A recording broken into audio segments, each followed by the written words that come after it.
1.5 hour warning, ladies and gentlemen. Thanks to the high heavens for this show.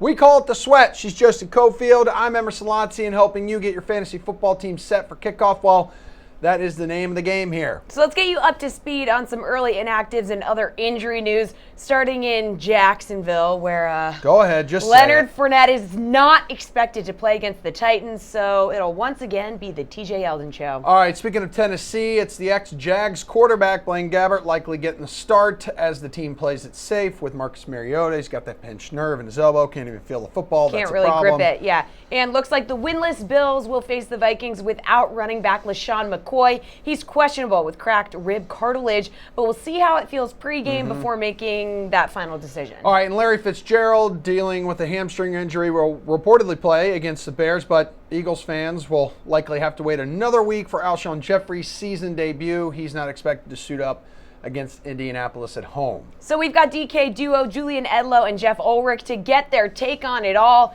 Jeff, how intriguing of a play is TJ Yeldon with Fournette out?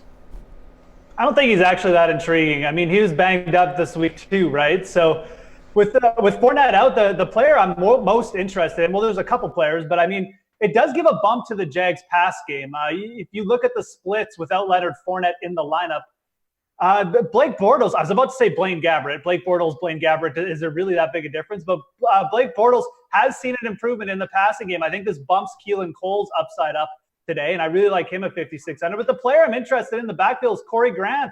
7 targets last week, very explosive player. He's the person who's 100% healthy. He saw a lot of snaps last week, so I think it bumps both those players up today. What do you think, though, Julian, when you see that Fournette is out? Are you more interested in Yeldon?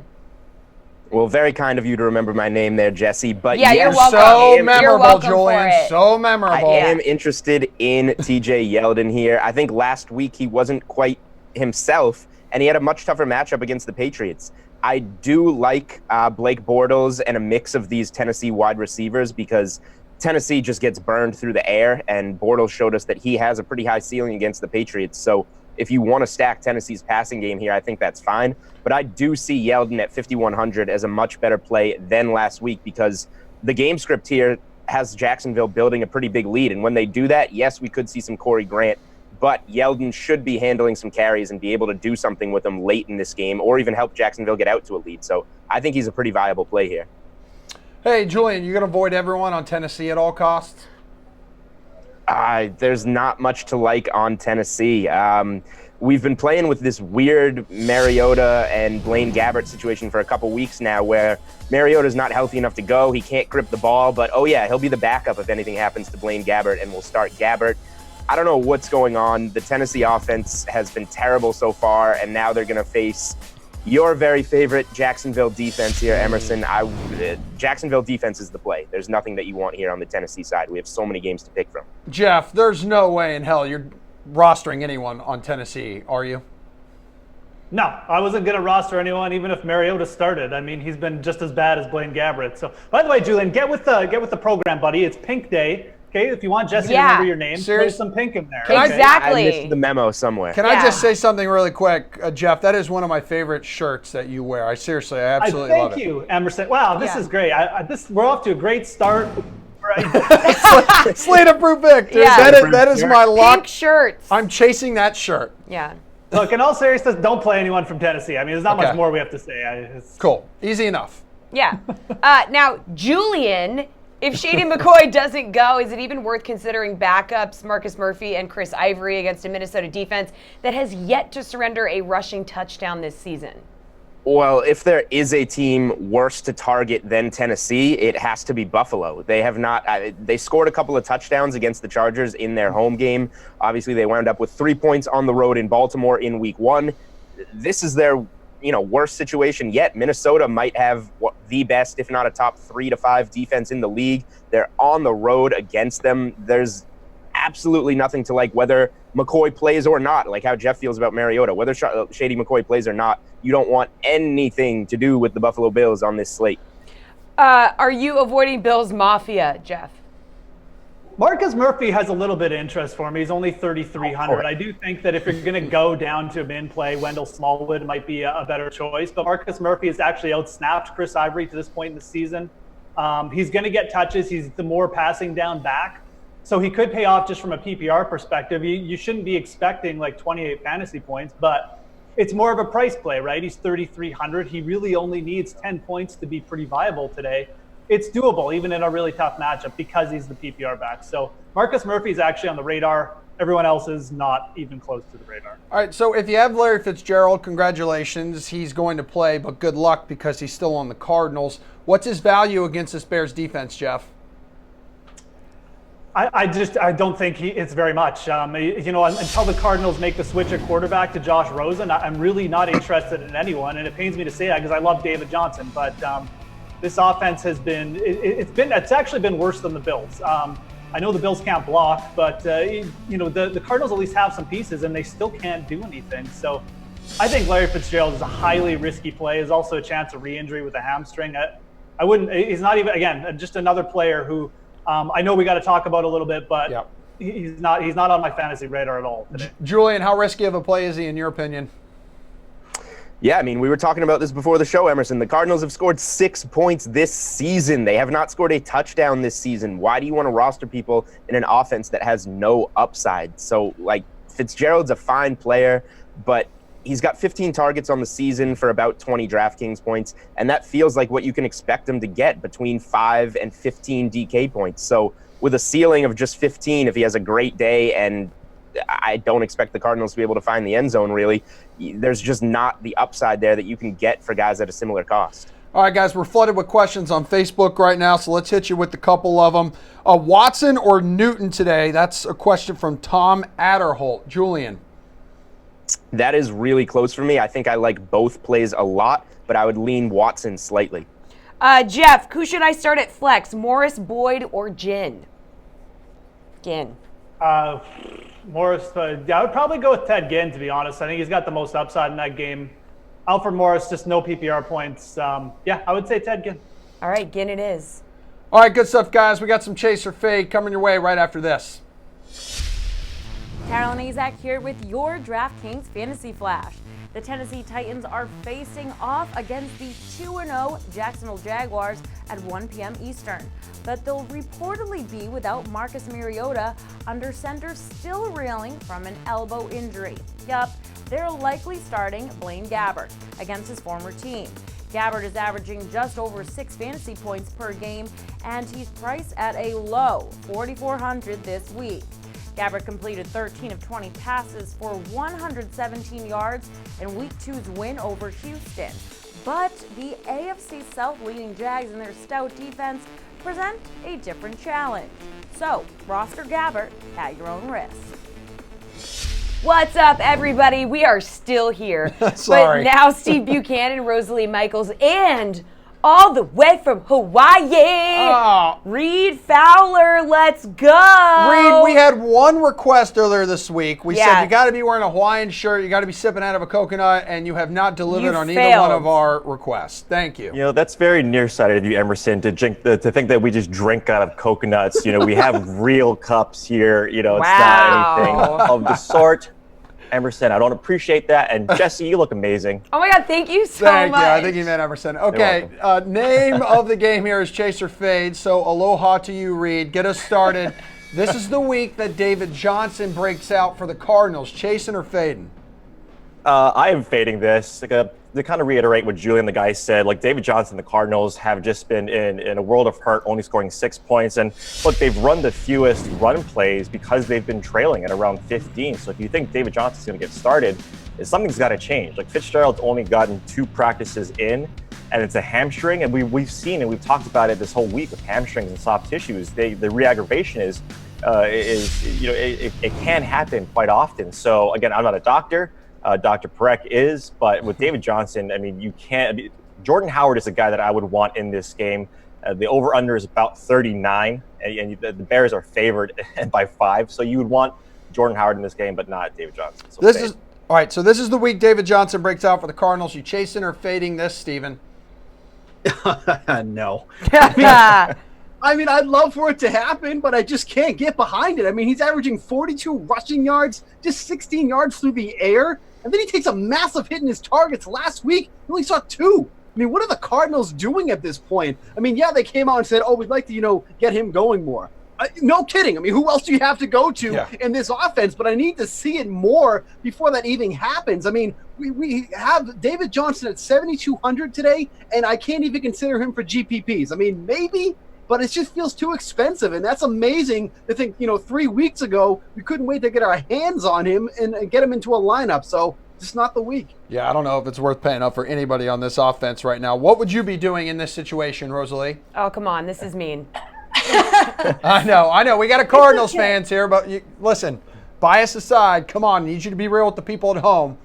I am always real. As they say, fantasy is never a homer game. You cannot be a homer and play fantasy football and do it well. You have to be honest with yourself.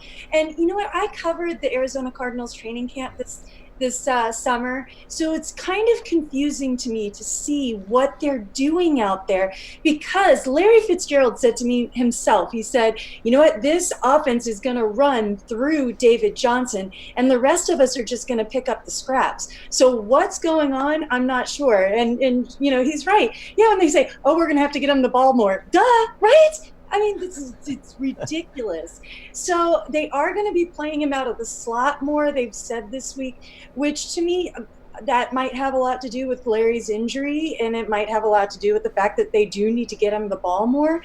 But it's still not – I'm waiting to see, number one, like everybody else here in Arizona is, for Josh Rosen to come in.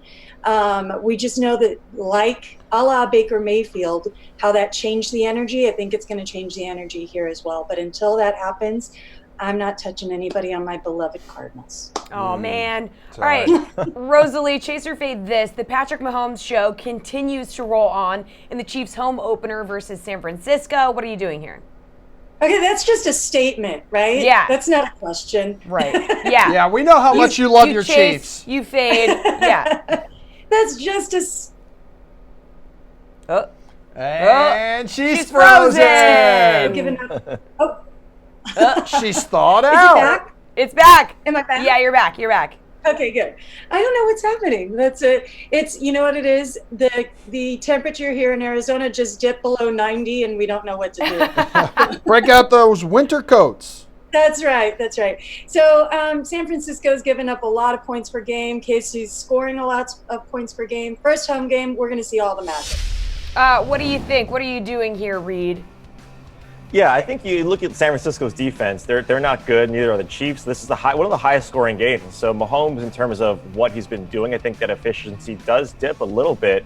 But when you look at what they've done, I mean, the 49ers really have no one in their secondary. They're getting back Reuben Foster off of that 2-game suspension. So you might see Kelsey's targets or efficiency kind of dip a little bit. But even then, right, like this entire team is firing.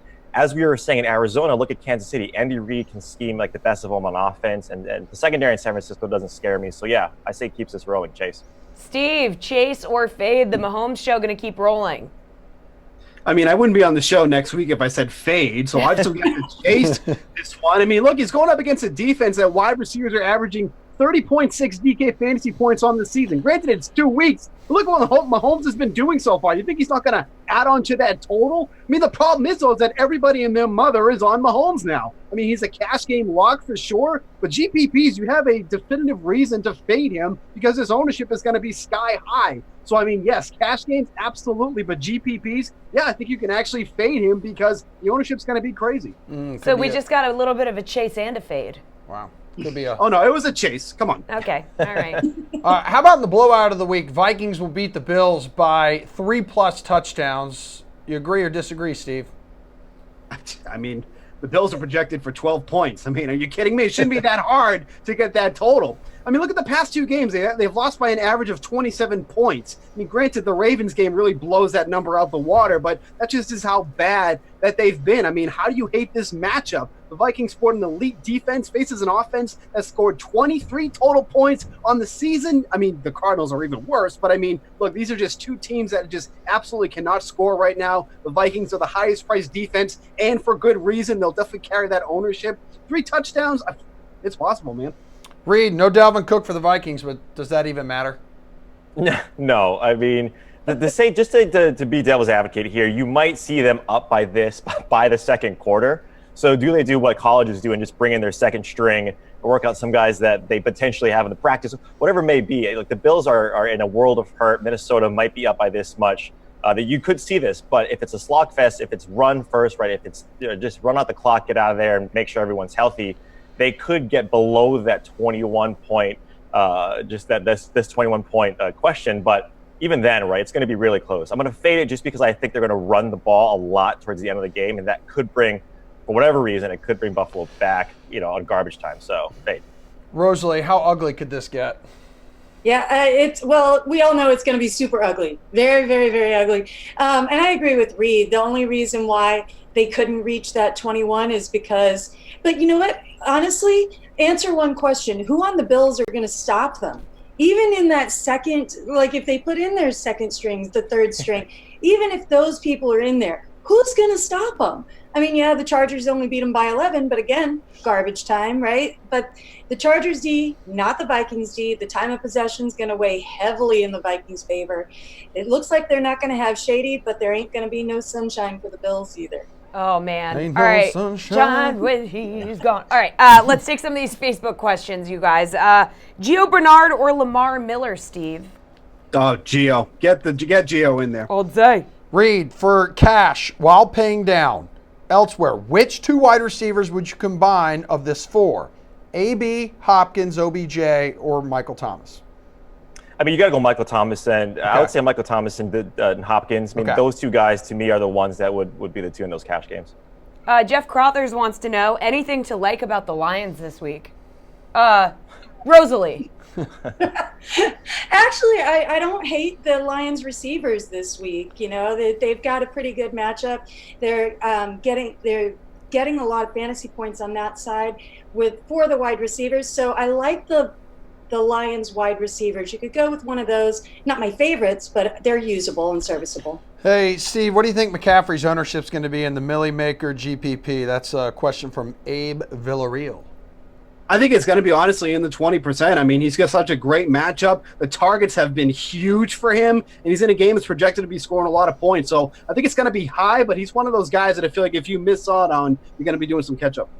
All right, thanks, crew. We're going to be back after this break with an update on last-minute news and inactives for the day.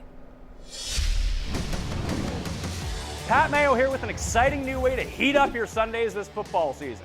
DraftKings has teamed up with Buffalo Wild Wings to bring you a fantasy experience like no other.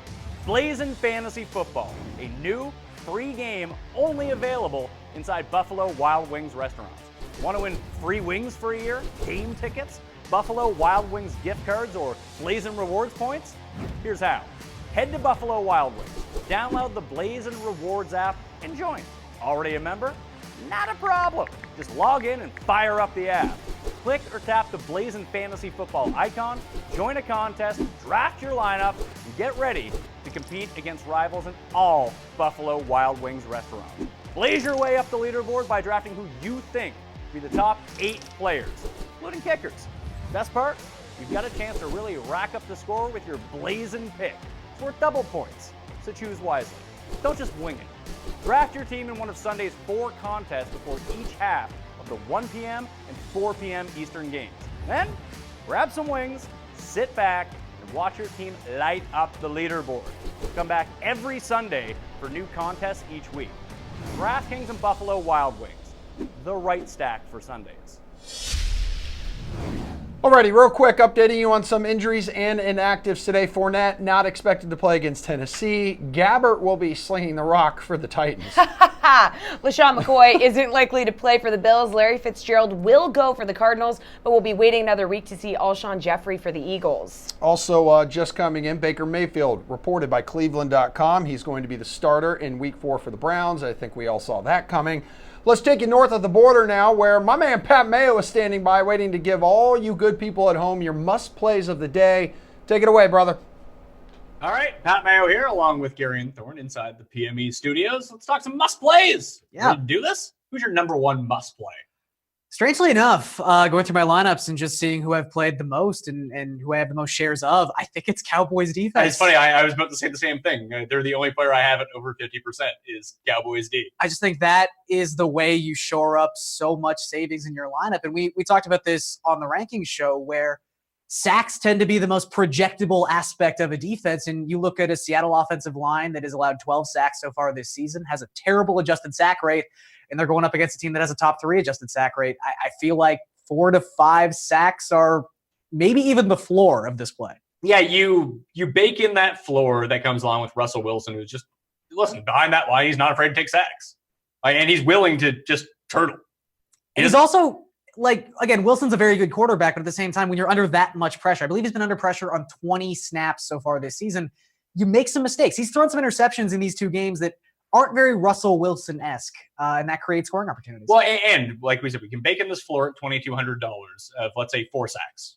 That's not horrible. So it's a high floor. Yeah, it's super high floor. And when you generate that sort of pressure, like you said, especially coming against no matter who it is, no matter what quarterback that you're playing, you can afford to give up some points if you're going to keep Seattle throwing the entire game.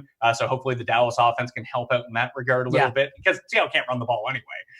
That you bake that in, then if you can get those pressures, it causes interceptions, it causes fumbles, it causes sacks, which could lead to scores. And if you can get a big day at 2,200, even you can get like 13 points from a $2,200 defense. What that allows you to do with the rest of your lineup is super key, because you can pay up at almost any single spot that you want. So in terms of running backs, the running back that I'm playing the most of this week, do you know who it is? I think I do. Who is it? Tevin Coleman? It is Tevin Coleman. And I feel like he's not necessarily falling by the wayside. People are going to use Tevin Coleman, but with Latavius Murray and Gio Bernard presenting that value opportunity right around the same price point, that seems like people are just kind of off Tevin Coleman. Maybe people love Judge Ito. I don't know. People are goldfish in a sense, where their memory is only as long as we give them credit for, which is not that long. I mean, Tevin Coleman was the flavor of the week in week 2 because he was the lone running back whose situation had changed, making him, somewhat of a must play. Whereas this week we have so many different backup running backs now vaulted into relevance and viability that people might forget a little bit about Tevin Coleman. And the fact that he's the most expensive of that sort of tier of running back, if you want to include Jordan Howard in that tier, that's fine. He's $100 more expensive than Tevin Coleman. But, where people might be going towards Latavius Murray, Gio Bernard, even, now that we know Fournette's not playing, people playing Yeldon at 5-1, you might not necessarily get a lot of ownership on Tevin Coleman. I think he's a fantastic play in general. I have a lot of Tevin Coleman as well, but if he's a pivot play, that's incredible. You also bake in Kareem Hunt into that as well. That's true, and then because if you pay down, whether it's with the Dallas defense, whether it's with Ebron or Austin Hooper, 2 popular tight ends that people are paying down for, you can pay down for Clement at running back if that's something you want to do. It gives you access to like Gurley or Michael Thomas or Kamara or Julio Jones. Yeah. That it just seems like if you're going to use 1 or 2 of these guys in the middle, Coleman just doesn't seem to be on the short list for people. And I find that really strange. It is surprising. At wide receiver, you've brought up a point that I will say is valid. There is concerns about the health of the legs of T.Y. Hilton, but I really, really like T.Y. Hilton this week. I've got him in a lot of lineups, and it's just the price point he comes in at that is very, very sort of malleable with how you want to play lineups. At 6'7", he's really, he's either the start of the second tier of wide receiver or he's the back end of the top tier of wide receiver. And it just, where that running back tier from 5,000 to 6'5" is so in play, and you probably want 2 of those guys in that class. I think having a receiver at 6'7", who I think is going to have a pretty big game. Again, this goes back to how the Eagles just tend to funnel their defense. They're willing to give one-on-one matchups to their cornerbacks on these top receivers.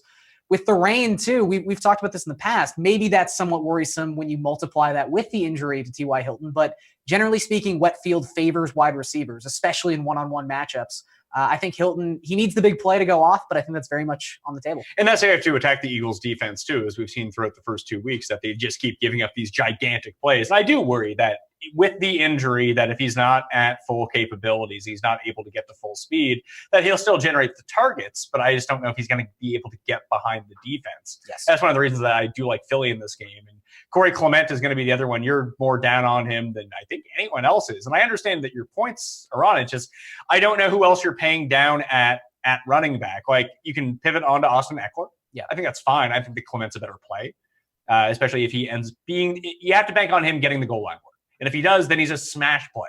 at $4,300, even if he only touches the ball 15 times. I would agree with that. But that's what you're banking on. It's not like he's 6,500. It's not like you're picking Clement or Latavius Murray. You're not picking Clement or Coleman. It's Clement or Peyton Barber.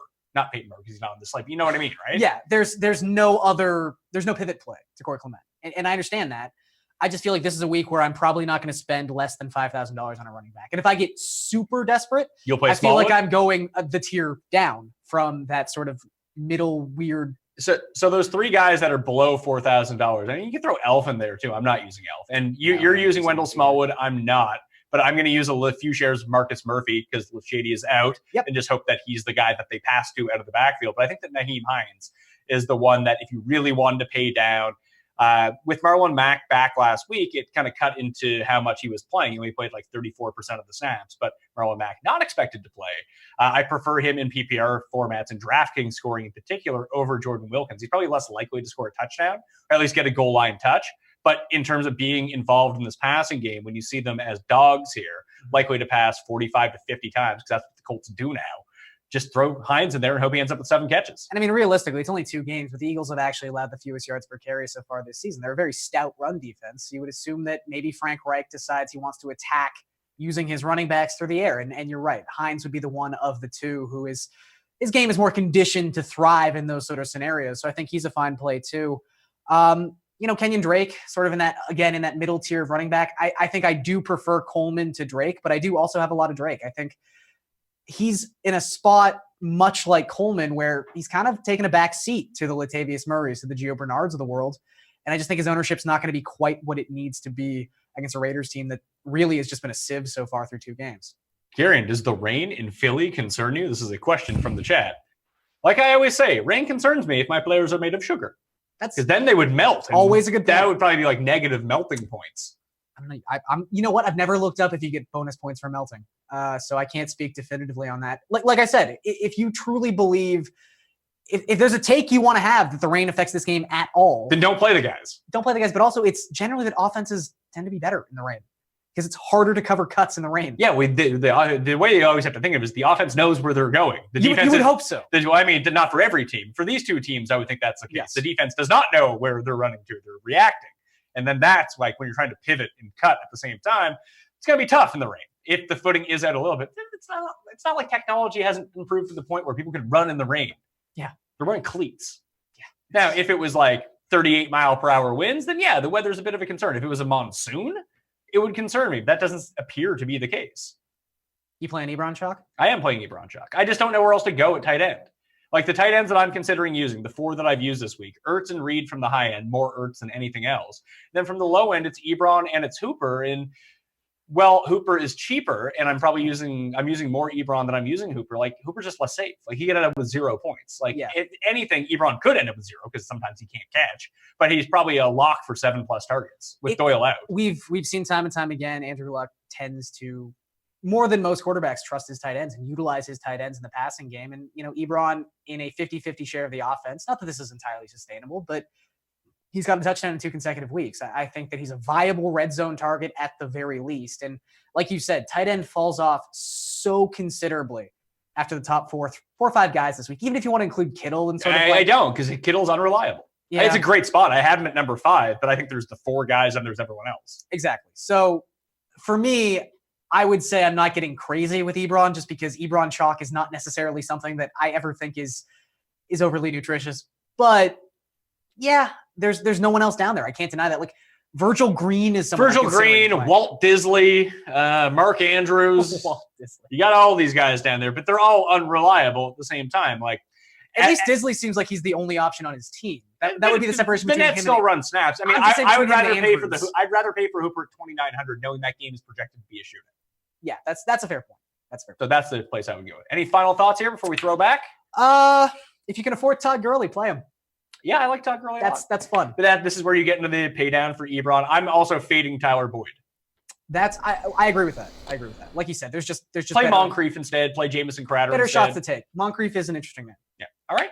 That'll do it from PME Studios. Everyone have a fantastic week for you. Good luck. And remember, 10 a.m. Eastern time every Sunday, right before the sweat starts.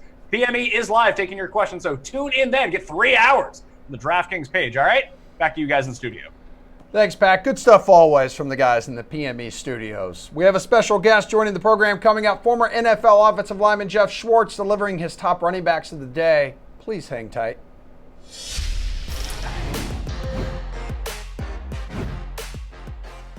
Hey there, everybody. Brendan Glasheen along with DK Live's Adam Levitan and Reed Fowler here to help you make your pick for DraftKings Team Pick'em, presented by Papa John's. Get 25% off any regular menu price orders by using promo code DK25. First up, New Orleans versus Atlanta, an NFC South matchup. Saints barely escaped the Browns at home and now take on a Falcons team fresh off another division win against Carolina. Mr. Levitan, you first. Who do you like in this one? Yeah, I'm going to go with the underdog here, and that's the Saints. I think they're just more talented from top to bottom. And yeah, the loss for the Falcons of Deion Jones and Keanu Neal didn't really show against the Panthers in week 2, but Cam Newton has kind of a tendency not to be able to exploit poor defensive backs and poor defensive situations. But I think Drew Brees will. So give me the Saints in this matchup. Reed, how do you think the Saints will fare on the road in this one?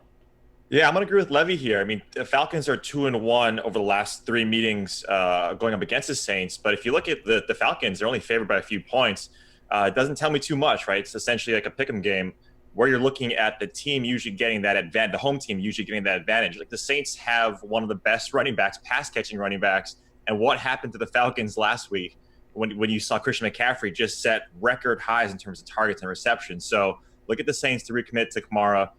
They had just had more weapons, and their defense, the Falcons' defense, is pretty banged up. So, yeah, give me the Saints. Up next, a battle of young quarterbacks as the 49ers take on the Chiefs. Patrick Mahomes taking the NFL by storm. 10 touchdowns in his first 2 weeks. Reed, you first on this one. Can he keep it up versus Jimmy G and the 49ers? Yeah, I think so. This should be a fun one. It's going to be a high-scoring game. We're going to see a lot of passing yards, I believe. If you look at both defenses, secondaries, they're a little banged up. Eric Berry seems to be the one that should be shoring up that secondary if he can get healthy. But yeah, I mean, if you look at Patrick Mahomes and the San Francisco secondary, not too good, right? We saw against Detroit.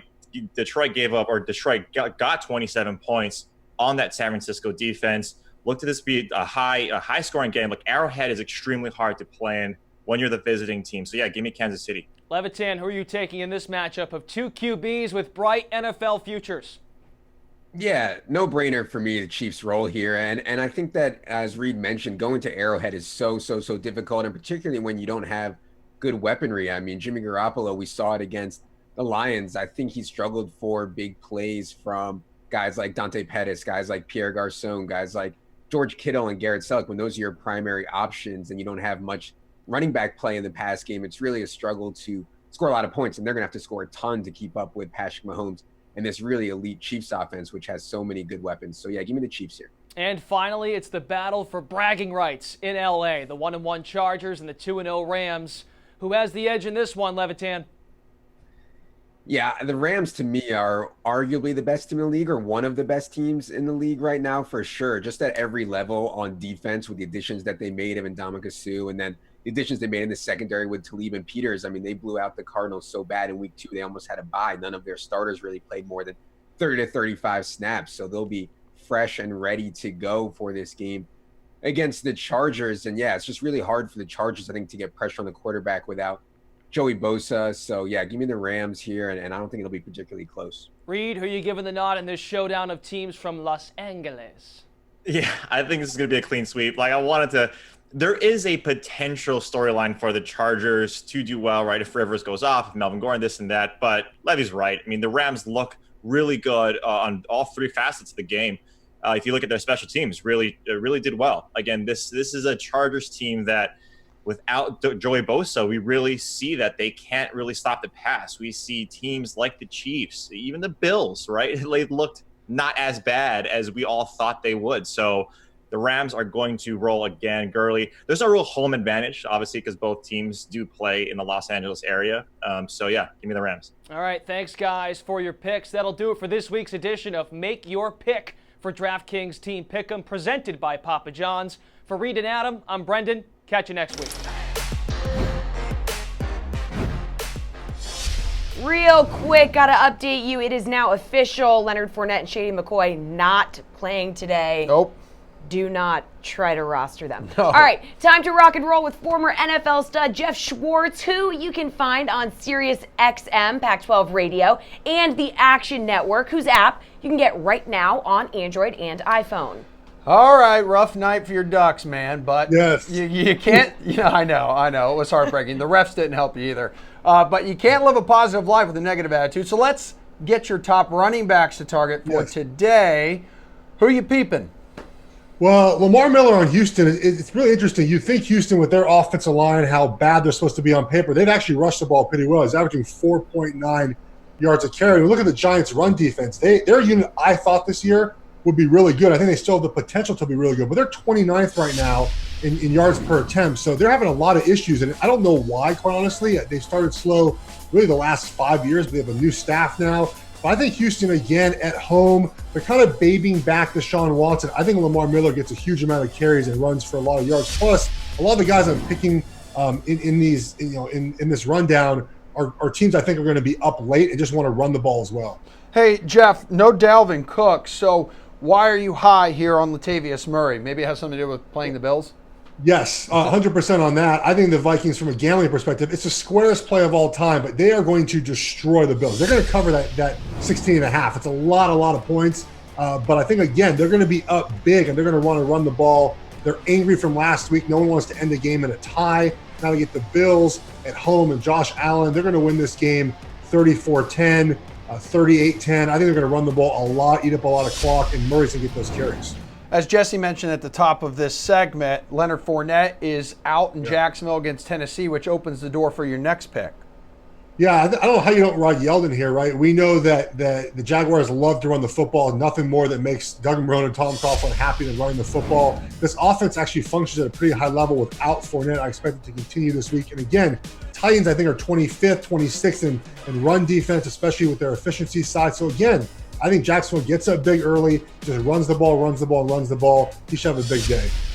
And I'm expecting about a bajillion points to be scored between the Saints and Falcons. You like Alvin Kamara here? Yeah, so I think he started slow this year, but look, the guys that would guard Kamara out of the backfield are both out on IR for the Falcons. Their middle linebacker, Jones, and the safety, Neal. He's going to have a free run, I think, in the pass game today. They're going to have a lot of points scored. He's going to be a big focal point of that offense. All right, Jeff, really good stuff, man. Thanks for hopping on with us this morning. We appreciate it, dude.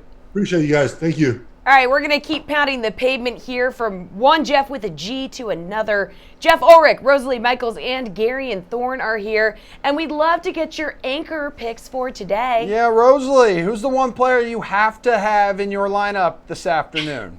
All right, I'm going with, it's not the sexy pick, but it's the sure pick. Yeah, he's expensive, but he's going to score a lot of points against San Francisco. Patrick Mahomes is my anchor pick. He may actually be, I know a lot of people are like, well, everybody's going to go with him. I think he's actually going to be the contrarian pick because everybody's thinking that everybody else is going to go with him. So he could end up being the one that's not rostered as much because people think he's going to be rostered by everybody else. And you know what? He's going to score a lot of points, and I want those points. So he's my anchor pick. Is that a little bit of like reverse psychology? Yeah. It doesn't work on me. People think and you think, and now I just, okay, Rosalie. That's right. Yeah. That's right. It's the girl app. You know what I'm talking about. I know what you're talking about. I totally get it. I totally get They it. do not. Totally They get do it. not. They have no idea they're being manipulated. Totally get it. Jeff, please give us your anchor pick. Okay. I don't know what to tell. I'm going to go with the guy who was really like a big thing last week, and he's kind of cooled off in terms of popularity, and it's Tevin Coleman. And I'm not sure why people aren't all over this. This is a number one back who's going to get 20-plus touches in a plus matchup, and he's still only 6,400. You look at the other backs who are in sort of sole possession of their RB jobs, and they're all 7, 8K. Tevin Coleman's 6,400 and one of the best point total games of the week. The Falcons are 3-point favorites at home. Tevin Coleman's, got 20 touches last week. He went over 100 yards rushing. He averaged like an insane 6.7 yards per carry. They didn't even find the end zone. There's so many avenues for him to have a big game here, whether it's receiving, whether it's scoring multiple touchdowns, whether it's going over 100 yards again. His floor is great. His upside is there. At 6,400, you're getting a discount off the other, backs who have sole possession of their backfield. I love it at this price. You got to go with Tevin Coleman this week. And Garion, I know your anchor pick here, you were just talking about him with Pat Mayo up in the PME studio. So tell me why you like Todd Gurley so much. Yeah, I was talking about Tevin Coleman too. I think Jeff's got a great pick there, and I think he's part of the reason you can afford a guy like Todd Gurley. He, with like Cowboys defense, if you want to eat the Eric Ebron chalk at tight end, like it creates opportunities to pay up at running back. And for Gurley, I mean, the numbers are just ridiculous right now. We're talking about someone who last season led the league in red zone carries with 62. He's on pace for 120 carries inside the opponent 20-yard line because the Rams have had 11 red zone drives through 2 games. This seems like an unstoppable machine on offense right now. We just know the deal with Gurley. He's going to be on the field for like 95% of the snaps, which is not really something you can say about a whole lot of running backs, especially with James Conner not on the main slate in week 3. He's going to have all the red zone work. He's going to be involved in the passing game. There's just nothing to dislike about Gurley. The only question you have to ask yourself is, can you afford him? And I think with this slate where value presents itself at other positions, you can definitely afford Todd Gurley. Guys, we got tons of questions in the Facebook comments. We got about 2 or 3 minutes here to hit on these, a couple so questions. brace yourself. Jeff, Damon Thompson wants to know, who should I stack with Clement?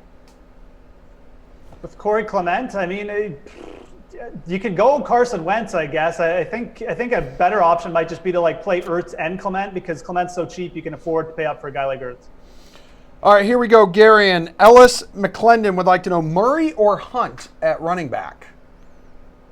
I think it's Latavius. If you're playing in a GPP and maybe want to differentiate yourself a little bit, I could see Hunt, but I've got some serious concerns about his usage in the red zone so far this season. It just doesn't seem like the Chiefs are overly interested in trying to run the football there, nor should they be with the success they've had with their running game, where I just think the workload is set in stone. You're going to see Murray with 20-plus carries in this game. It's a high projected total. The game script could get to a point where they're just going to be running the football a lot. I would just go Murray and not try to overthink it. Rosalie, Steve Vermilla wants to know, start Bortles or Rodgers? Oh, yeah. Oh. Good question. You know what? Even with Rodgers, with everything that's going on, you got to go Rodgers. Yeah. God, Bortles. I just... Portal service, Rosalie, go for it. Do it. You know you want to. Order up the Bortles service. Against Tennessee, you know what? They're only... Up. All right. Well, this is what happens when you think about playing Blake Bortles over. Computer cannot compute. From having that opinion. Does not compute. And the internet stops exploding. you. Hey, Jeff, let's go Burkhead or Lynch. I would go Marshawn Lynch. I mean, he's still the main carry back. Miami's not really a good run defense. It's a potential bounce back spot, and the price is cheap enough, so I'd go Lynch. And John Benedict just wanted to say, just don't take any of the guys I take. Okay, guys? All right, great. Can everybody make sure that happens? That's a good way to get differentiation. Yeah. Pro tip. Thanks, guys. All right, wonderful work by all 3 of you. As usual, we are talking top stacks for week 3 right after this. Welcome to $1 Million Picks, presented by Roman. ED Meds, prescribed online, delivered to your door at GetRoman.com. I'm Adam Kaufman. We're here to make you money. The goal, identifying players with the most upside for Sunday's main slate. So let's check in with our $1 Million panel, Reed Fowler and Julian Edlow. Reed, who do you think can have a $1 million impact this weekend? Yeah, my first guy is Manny Sanders at 6,400 going up against the Baltimore Ravens. We saw what A.J. Green did to the Ravens in that first half game at that Thursday night game. You look at Brandon Carr, who's their number 1 cornerback, probably going to be matched up against DT, so he'd be my first one out of the slot with Keenum. It's a great connection. George Kittle is going to be my second one in that high power, that high-scoring Kansas City game. Look, without Marquise Goodwin potentially again or a little banged up, Kittle is the safety blanket for Garoppolo. You should see some red zone targets. 6 to 8 targets for a tight end is going to be very nice. So give me George Kittle. Yeah, I mean, I think both of those are good picks by Reed. Sanders maybe worries me a little bit more with his salary on the rise after seeing only 4 targets last week. But Kittle, a cheap tight end with a really high projected total there. My guys, I'm going to start with Julio Jones at 7,900 at home going against the New Orleans Saints. His salary is on the decline, and he's seen 28 targets from Matt Ryan, who looked significantly better in week 2. So I think this is a home run spot for Julio when you have a guy priced like Michael Thomas at $1,000 more on the other side of this matchup. And then second, if you need to save some money, Tyler Boyd for the Cincinnati Bengals at 3,700. He's going up against the Carolina Panthers. He managed a big game last week, as did A.J. Green, so they can go off together. He had about 21, 22 DK points, and he's played on 81% of the snaps for the Bengals. So getting that kind of ceiling at just 3,700 has a lot of appeal to me. Yeah, what scares you with Julio obviously is the touchdowns, but he should get back into that. And Tyler Boyd, cheap option, right, without Mixon. So there's going to be targets. You might see it get Eifert, but that's a cheap option. I can't knock those. I really want to, but I can't. Good picks. All right, thanks to our $1 Million panel. You can enjoy the games. We'll see you next week on $1 Million Picks presented by Roman. ED meds prescribed online, delivered to your door at GetRoman.com.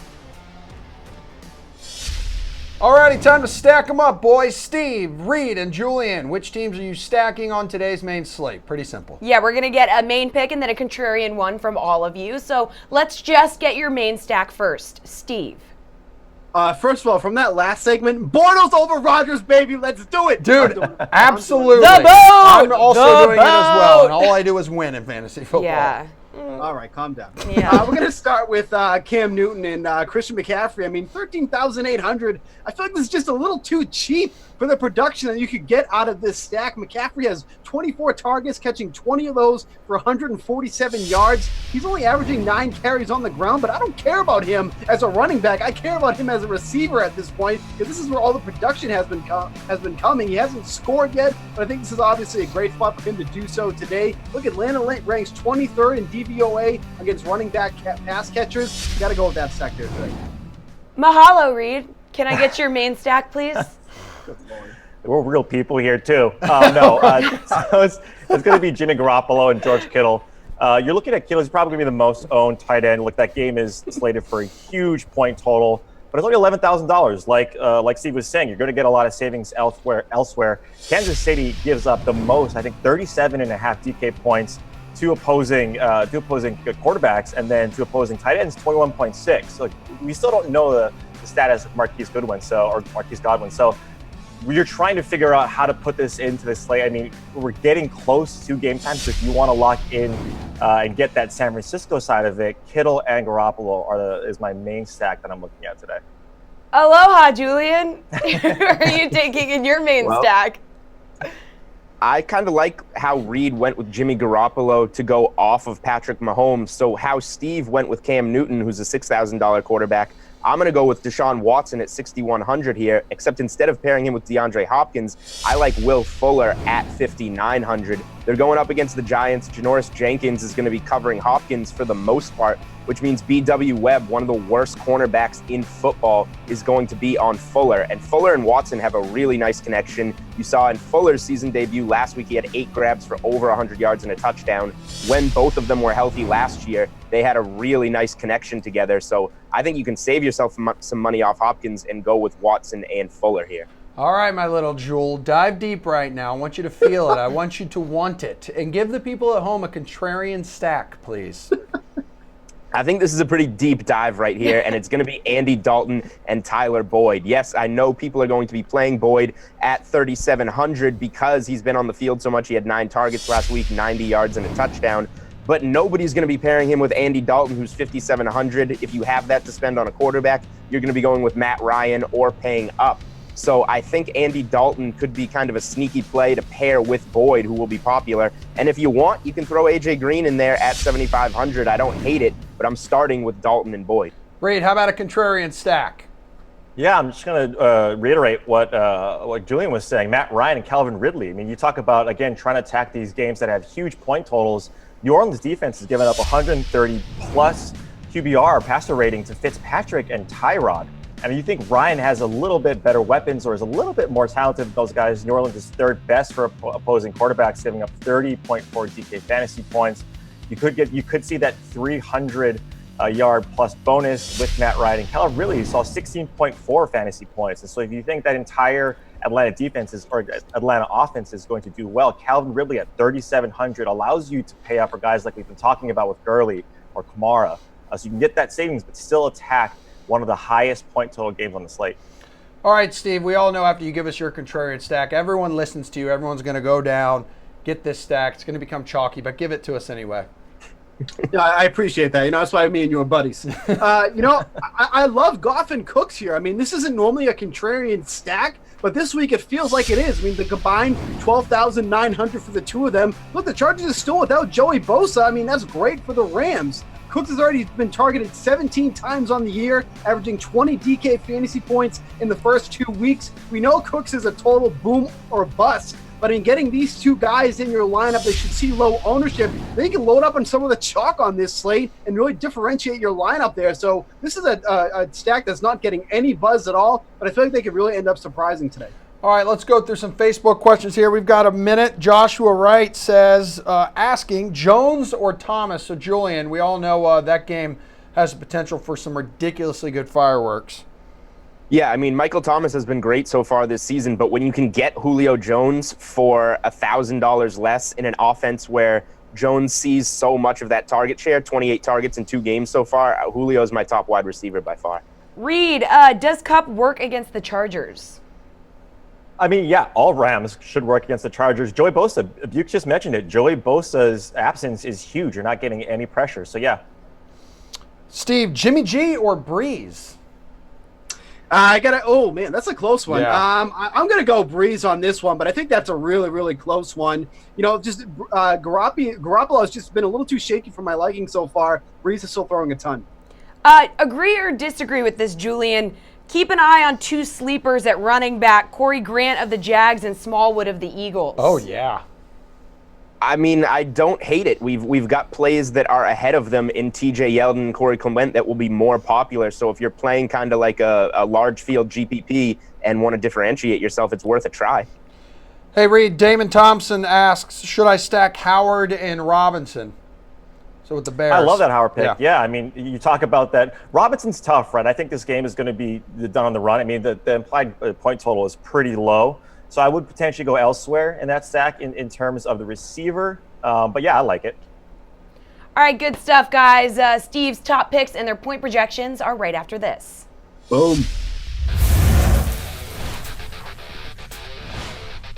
Pat Mayo here with Sunday's blazing game day picks presented by Buffalo Wild Wings. Start at running back.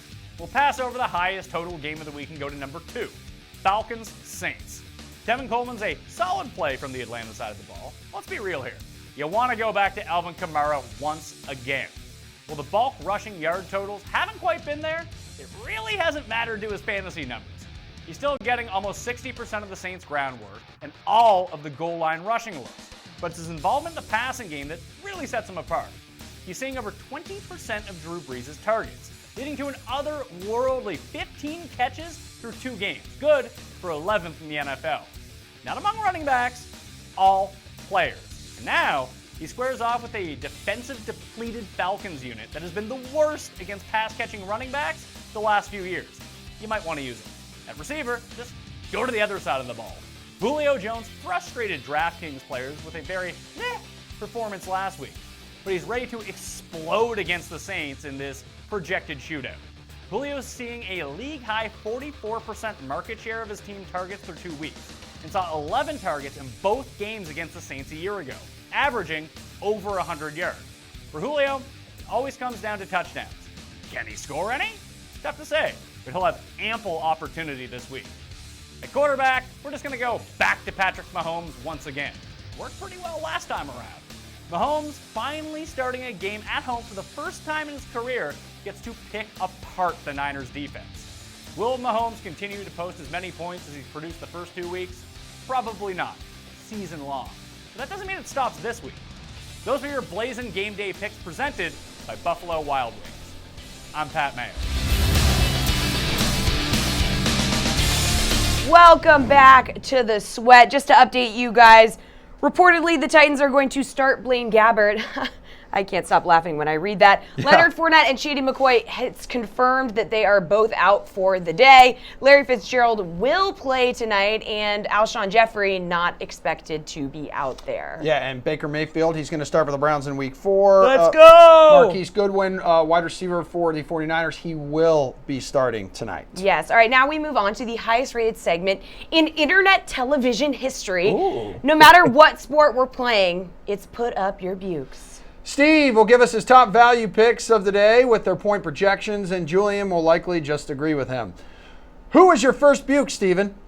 I mean, obviously he's going to agree with this one because he talked about it earlier because he probably looked at my notes per the usual. Look, it's Will Fuller, 19 DK fantasy points. I mean, when you talk about a great GPP play, right here, Fuller, my man. Drew 9 targets last week, making 8 catches for 113 yards and a touchdown. Those big games can happen from him, but they're definitely not a guarantee. However, the Giants are dealing with some injuries here. Oliver Vernon is out, arguably their best pass rusher. And they're also down Eli Apple, so the cornerback is out there. I think Fuller has another big day here. If you remember when Watson first started, especially when he was playing against the Patriots, he just felt like he had no time to throw. It was just constant pressure. He's not going to get that here today. Fuller. Julian, I know you like Fuller, right? Yeah, I mean, the only 2 things that I'll add is, number 1, Steve copied me because I spoke about Fuller first on the show. That is true. Yeah, my notes are that first. Second of all is just this matchup I think is so good against B.W. Webb, a guy that he entered the NFL 6 years ago. He's been on 5 different teams, and last year he was not even in the NFL. So I like this play so much. Steve mentioned him as an upside GPP play. I would play Will Fuller in cash. All right, who is your second buke, Steve? Yeah, we're going to go with Cooper Kupp for 17 DK fantasy points. I mean, this dude is just a red zone target monster. He has 6 already through the first 2 weeks, which is the 3rd most in the league. He's on pace to exceed the 23 that he had last season. Last week, he drew 6 targets with 3 of them in the red zone. I mean, I mentioned earlier in the show, I think the Rams offense isn't getting the love that they should, and this is just another example of someone that could go off here. I mean, for cheap money, he's only $4,900. I think he's an excellent salary saver here, just not getting the buzz. So Cooper Kupp, my man, I love him. Julian, how do you feel about 17 DK fantasy points for Kupp? Love it.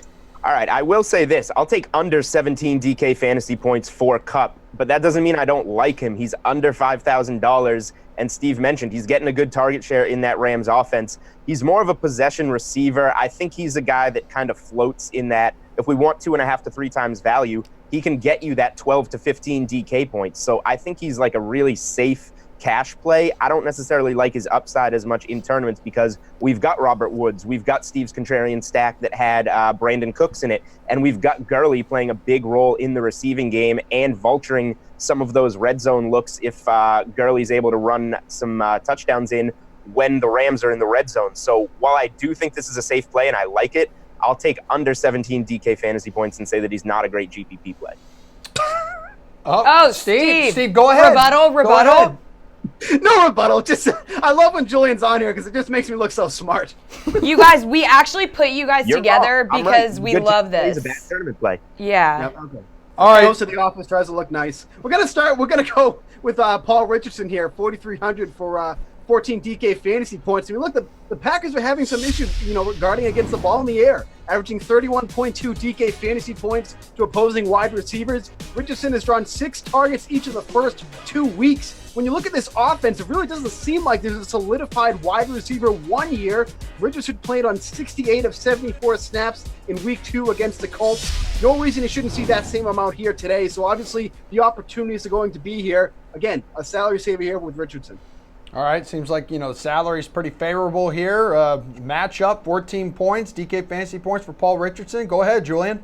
Go. Yeah, I mean, the strongest segment on the show is supposed to get progressively better. Steve was right on with Will Fuller. He was close with Cooper Kupp. This is a hot pile of trash. Why is anybody going to want to play Paul Richardson? He has 12 targets this season. He's barely topped 80 yards. He's like the 3rd wide receiver on an offense that nobody really cares about. The matchup against the Packers is the only thing I can not acknowledge is decent, but give me Jamison Crowder, give me Jordan Reed. Those guys are much better options, and they're not all that expensive either. I believe Jamison Crowder is $4,200 and has a history of burning this Packers defense. I would look there before Richardson 100 times out of 100. Steve in the background LOLing. Yeah, of course. Julian with another bad take. That's why they bring him to the office so they can just let him leave on his own terms. Can't get laughed out of the building. Dude's been Oh crushing my bagels gosh. around the office all morning long. Wow. Narc. Yeah, enjoy those carbs. All right. Wow. Slate approved. Emerson is a narc. From picks we love to picks we do not, Garion going to give us his 3 biggest fades of the day after a quick timeout. I'm Carolyn Azak with your DraftKings Fantasy Flash. The Arizona Cardinals host Khalil Mack in a Bears defense that has already racked up 10 sacks in 2 games. Not great news for the Cardinals, who are off to a pretty rough start this season with Sam Bradford at the helm. But with the bad comes the good. ESPN's Adam Schefter reports that wide receiver Larry Fitzgerald will play despite only practicing twice this week with a hamstring injury. He's averaging just over 10 fantasy points per game, and he's priced at $5,400. But remember this, the Cardinals have yet to find the end zone. They've only scored 6 points, and they're coming off of a shutout. Do with that what you will. In a world filled with hate, one man stands the test of time and hates even harder. The great Garion Thorne is here with his 3 biggest fades of the day. That was my movie voice, bud. Yeah, that was actually good. It sounded like a trailer for something. Kind of scary, a horror movie maybe. So, Garion, please give us your first fade of the day. Yeah, let's talk about Corey Clement.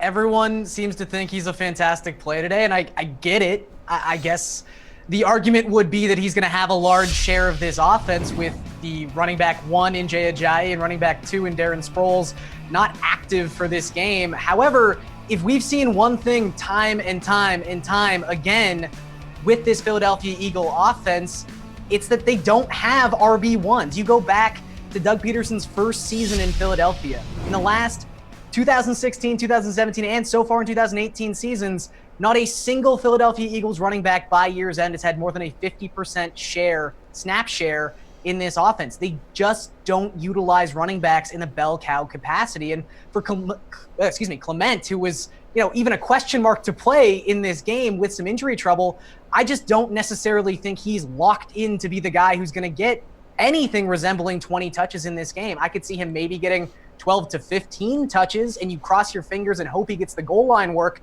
But Wendell Smallwood could easily see the goal line work at $3,000. I would even say Josh Adams is a lock to get 5 touches in this game. We just know how they like to utilize their running backs, and that's utilizing them all. So I'm not on this Corey Clement chalk that seems to be happening. Yeah, added to the IR on Friday with that quad. So why are you not on board with Tyreek Hill, your second thorn? Tyreek Hill is just one of those situations. It's sort of like Jimmy Garoppolo at quarterback. You look inside the top 5 pricing at the position, and it's kind of like Sesame Street. One of these things just doesn't belong. And for Hill, we clearly know he has high upside in this offense. It's unstoppable seemingly right now, but kind of the give and take with an offense this great is the Chiefs actually have the lowest play total per game in the AFC through 2 games. There's just not volume opportunities outside of touchdowns. And touchdowns are capricious, especially with Tyreek Hill, who scores so many of his touchdowns outside of the red zone on these long plays. I mean, you look at the other wide receivers above $8,000 on the main slate. You're looking at like Michael Thomas, Odell Beckham. These are guys who are getting already over 20 targets, double-digit targets per game. Tyreek Hill's at 14 targets through 2 games. If he doesn't turn one of his 7 targets a game into a 65-yard touchdown, there's no way he's bringing back value. So I would just so much rather pay up for Michael Thomas in this situation in full-point PPR than hope that Tyreek Hill has a 70-yard touchdown pass. All right, I'm a little nervous about your third thorn because I just had to pick up his tight end, Will Dissly. So tell me about Russell Wilson. Don't hate Dissly just because he is a tight end, and tight ends all suck. So you're fine in that capacity. But excellent. Russell Wilson, I mean, really the funny thing about Dissly and the amount of routes he's run so far, he's a converted defensive end. You would think that a team that has arguably the worst offensive line in football, they'd want a blocking tight end to stay at the line of scrimmage and give Russell Wilson any chance of getting off the football. Unfortunately, Dissly is running routes, and that means Wilson has to run for his life on every single play. He's been under pressure on 20 dropbacks through 2 games. This is a guy who's been sacked 12 times already this season. The Cowboys come in with the 3rd best adjusted sack rate of any team in football. Their defensive line, keying it on DeMarcus Lawrence, is one of the best in football, and I just don't think Wilson's going to have the time or the weapons or the play calling to really be a successful quarterback this week. I mean, his price point is also around like Matt Ryan. I'd just rather play Matt Ryan. I would rather play Cam Newton. I just don't think there's any reason to to play Russell Wilson in a contest where he's going to be under pressure and the expected point total in that game is just exceedingly low. Gary, and we're now going to bring in Steve Buchanan. Yeah. Steve, Welcome let's back, go. Steve. All right, we're going to get to some of these Facebook questions. So, Dallas D in Seattle, a good sneaky pick, is what Chris Johnson wants to know, Steve. I love Cowboys. I have so much of them in my GPP lineups. I mean, talk about some serious salary saving there. 2,200, I think, off the top of my head that they were. I mean, no one's even going to go down that far. You think about all the defenses that people are paying up for here tonight, this afternoon. I love Dallas, baby. Let's go. Gary, Dax Stewart asks, Houston stack, Watson, Miller, Fuller. Do you like it in a GPP or cash? I think that's more of a GPP stack. I do like Houston. I think there's a lot of weapons on that team that are viable this week. I will say, though, Steve, I thought you guys were bringing out Steve sort of like the Undertaker, like the lights came off and Steve just shows up. I thought I had no competition in the segment. And then Steve was just going to, like, rail on all my picks. So I'm glad we're just doing questions. Thank you. You know what it was? I had the one fan club of Julian at my house yelling obscenities. I had to just get him out of here. Yeah, otherwise your neighbors would get a little ticked off at you. Yeah. Let's see. Rolling through some more. Keep an eye on two sleepers at running back. Corey Grant of the Jags, Smallwood of the Eagles. Oh, you wait. got one? Hold on. Yeah. Steve, a Braun in the rain with Doyle out or chase those Disley points? Oh, that's a good one. Man, I don't really like either, honestly. I feel like, honestly, if you want to go a cheap tight end, I think Ben Watson actually might be in play here. He's only 3,100. He's been having some decent target share so far. So I feel like if you want to go cheap on tight end, maybe Watson's an option. And then let's see. I think I know the direction you're going to go in this, Garion, because you just talked about how you didn't like Clement. But would you go Corey Grant over Corey Clement? I don't know if I would go Grant over Clement necessarily. Here's the thing about Clement that's interesting. There's really no pivot play at that price point. You've got guys who are viable down below 3.5, like Wendell Smallwood, who could honestly just be the guy who has the role we were all attributing Corey Clement to have, or you kind of have to go back up above 5,000 and really kind of partake in that tier with, like, you know, Breda and Drake and those guys. So there's no one really to pivot off of Clement to, but I would say I would rather play Smallwood than Clement, and I would rather play Smallwood than Grant, too. Okay. Steve, stack Matty Ice and Julio?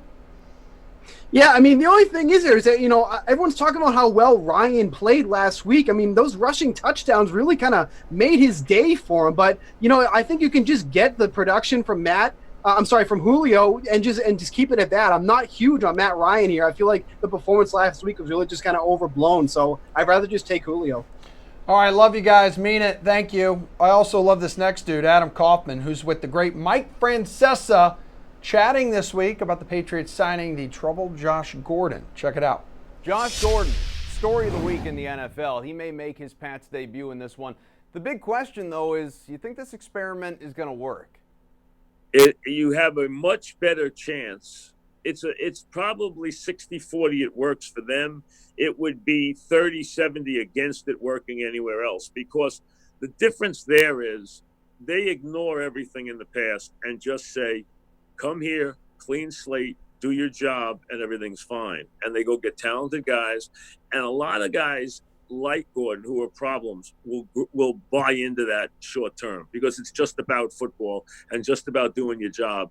And they got a chance. Now, some players are just, you can't fix. And he might be in that group. But if anyone can fix him, they have, because they have the culture. And they do ignore past sins. They've been very good at ignoring past sins. It really would be remarkable to see Josh Gordon go out. And I'm not going to say he's going to be Randy Moss, obviously. That's your pipe dream in terms of ability. But if he can throw it back at all to what he did in 2013 when he was a Pro Bowler versus what he's done the last 11 games that he's played over the last couple of years since he's been back, that just opens up wild new dimensions for that Tom Brady offense that's already one of the best in the league.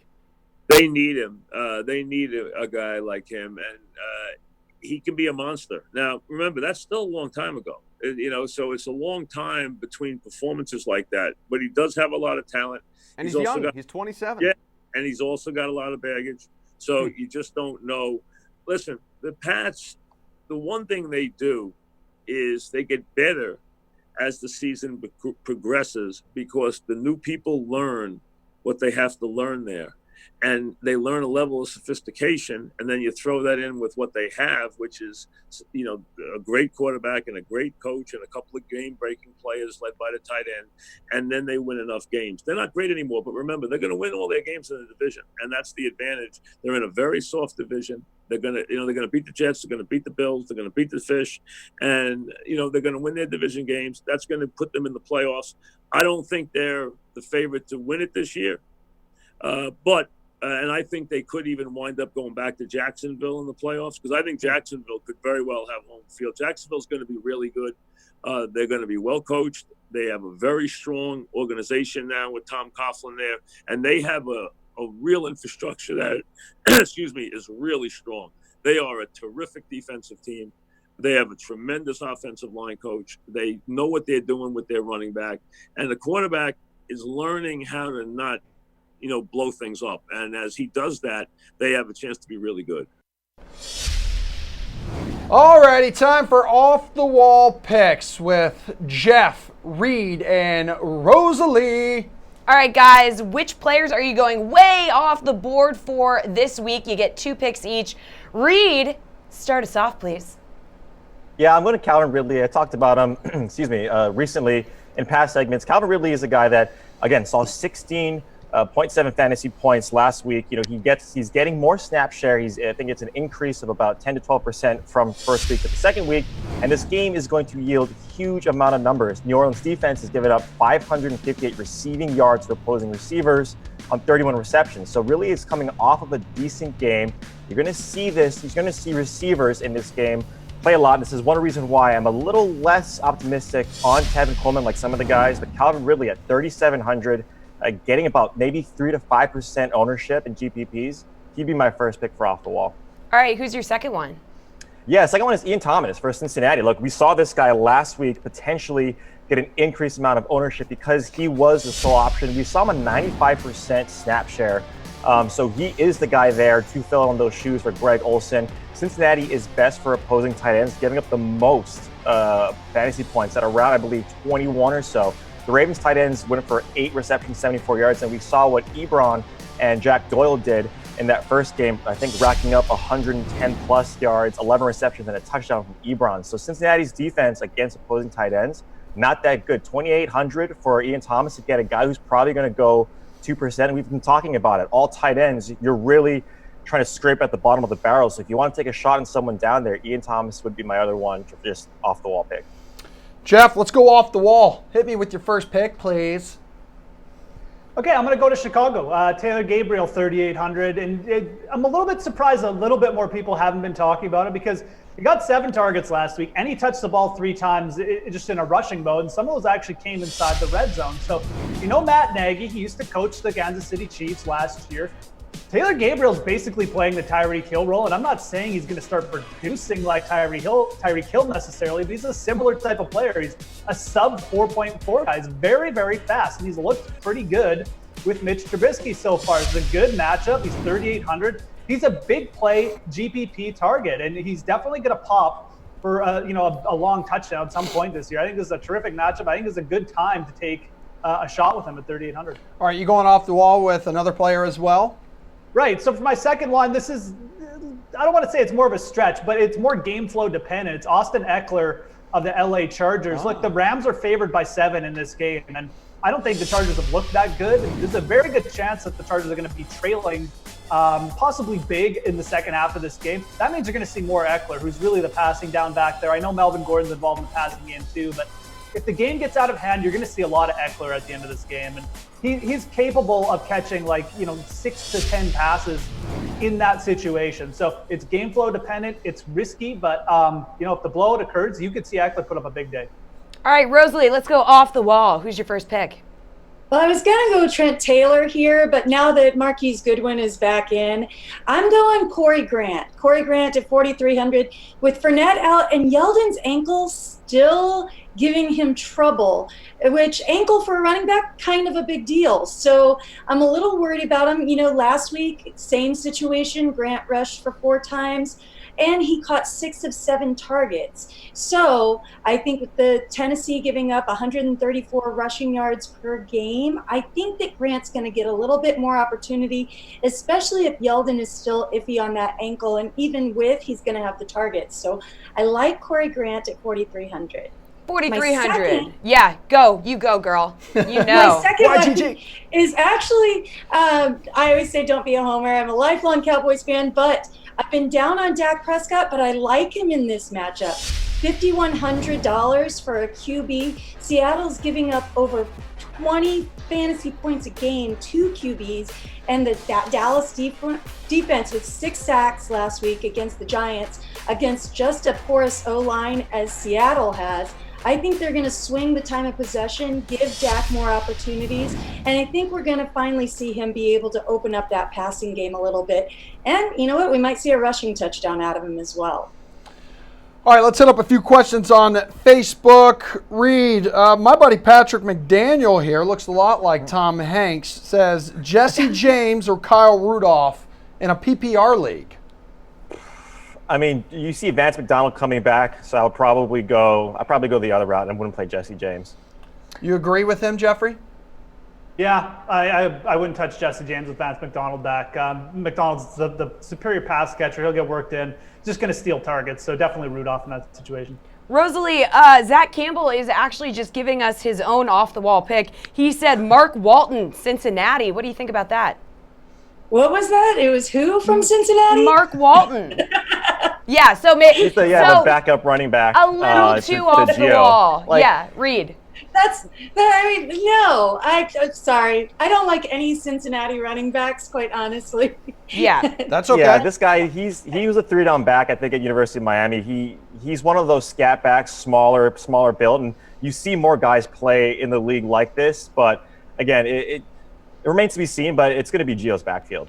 They don't play him. Reed, is Aaron Jones worth playing? Guy Richard would like to know.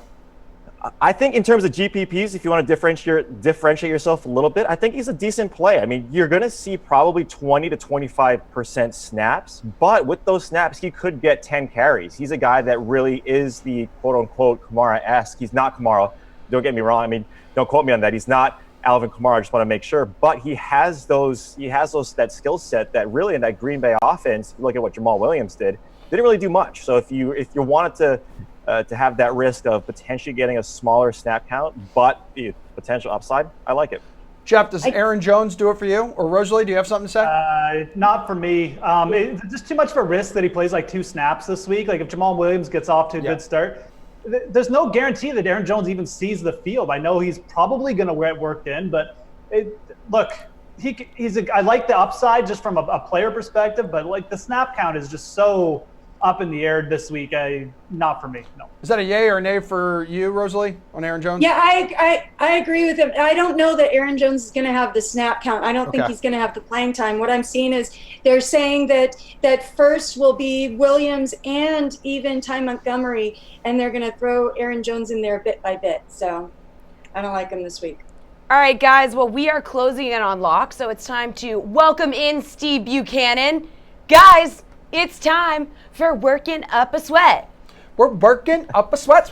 We are. So basically, we want you to give us a couple picks. A guy who maybe you were high on earlier in the week, but maybe you got to pivot off of right now because of recent news or weather or just a hunch, or maybe somebody on this show changed your mind. You can also give us that pivot play, if you're pivoting off. So, Steve, you just joined us. Why don't you start us off?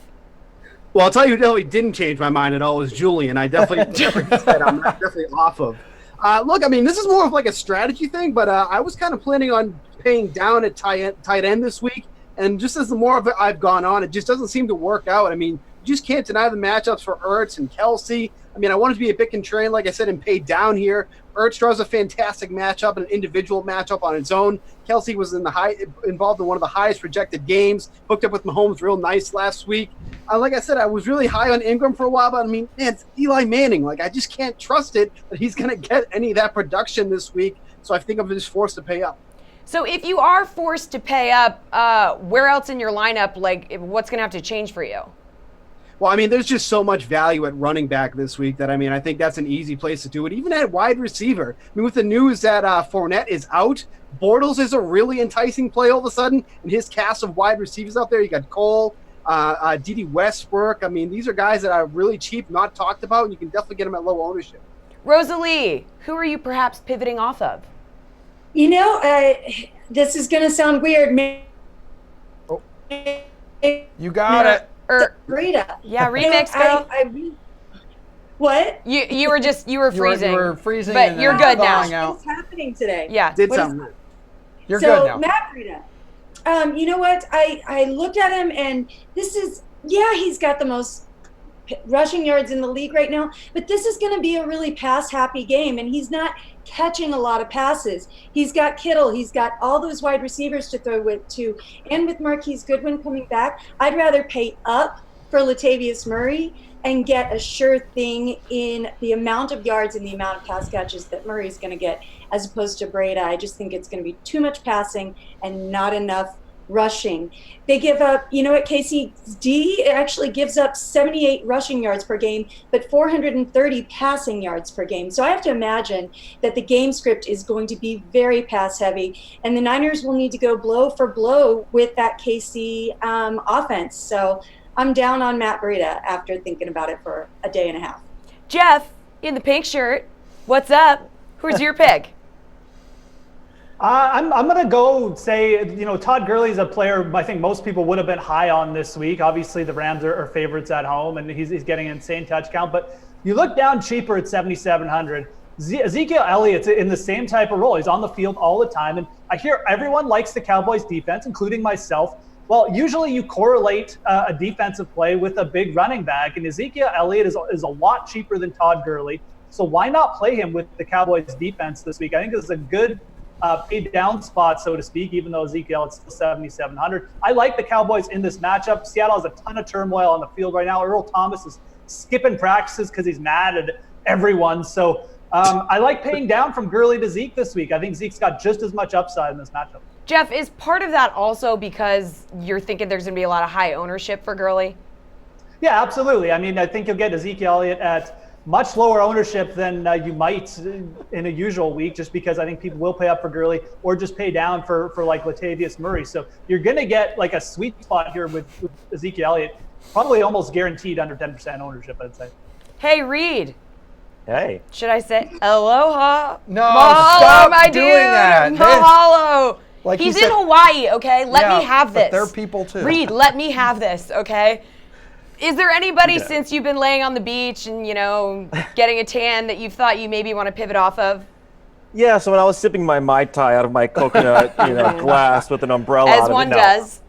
Yeah, exactly. Nelson Aguilar is someone that I think is getting, for obvious reason, a lot of buzz. You're going to see him probably 17-20% owned with Wentz coming back, one of his favorite targets along with Ertz. But at that price, that $6,100 versus the Colts, this all rests on how Wentz is doing, right? Wentz is his first game back. So if you see a game flow where we're kind of seeing with Aaron Rodgers where he stays in the pocket, like Peterson said, he's not going to, be calling plays scared, but this is your franchise quarterback. So a lot of it rests on Wentz's shoulders, and we've talked about it. Look, Will Fuller is there at $200 cheaper. Now Marquise Goodwin, with the late active notice, people might have already set their lineups. They don't want to change it. Marquise Goodwin, coming in at sub 10% ownership, could be someone that you could really fit in there going against the Chiefs offense or Chiefs defense. What we've been saying, what Rosalie was saying, these guys let up a lot of yards. So if you can get Marquise Goodwin potentially getting those big points in GPPs, that's a really good spot to pivot. So Aguilar would be my one that I'm a little less optimistic on coming towards the lock. Reed, I heard you might also have another pick. Wow, bonus.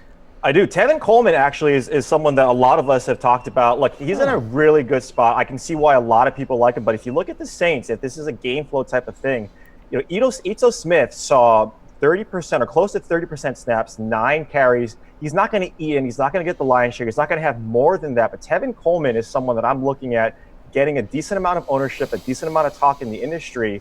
Like the Saints are going to allow a ton of passing yards. It could, really be a wealth of riches where everyone eats on that Atlanta team. But Tevin Coleman at that price, there's other guys that I'd rather pay down to. Kenyon Drake, Lamar Miller. Some of these guys are at way less ownership potentially and in potentially similar spots I think the Falcons do pass quite heavily, and Tevin Coleman might not garner as much upside at that price tag. Reed, what day is it there? It's Sunday. Oh, okay. Oh. It's Hawaii. It doesn't matter, right? Exactly. Yeah. He doesn't know what day it is. I have no idea. I haven't slept in lost. 48 hours. Yeah. Not surprised. We miss you, buddy. Yeah, you shouldn't party that hard. Yeah. Okay, let's go through some Facebook questions here. We'll go try to hit all 4 of you guys on this one. TJ Yeldon or Robert Woods in a PPR? Jeff. Ooh, that's tough. I'd go Woods. I just don't trust that Yeldon is 100%, and I think you're going to see more Corey Grant today, so I'd go Woods. Steve, you like that pick too? Yeah, Jeff nailed it there. It's definitely Woods. Rams passing game, by the way. Rams passing game really under-owned this week. I think Steve already threw out the Goff Cooks thing, but I love the Rams passing game this week. Reed, TJ Yeldon, Robert Woods, PPR. It looks like everyone is in agreement here. Yeah, absolutely. I mean, like Bukes was saying, right, if we wanted to hand it off, I mean, Bortles might be in play, right? Keelan Cole might be in play because because those guys are out, because Fournette is inactive. So, yeah, attack that passing game with the Rams. I mean, they're firing on all cylinders. Any chance you're going Yeldon, Rosalie, over Robert Woods in a PPR?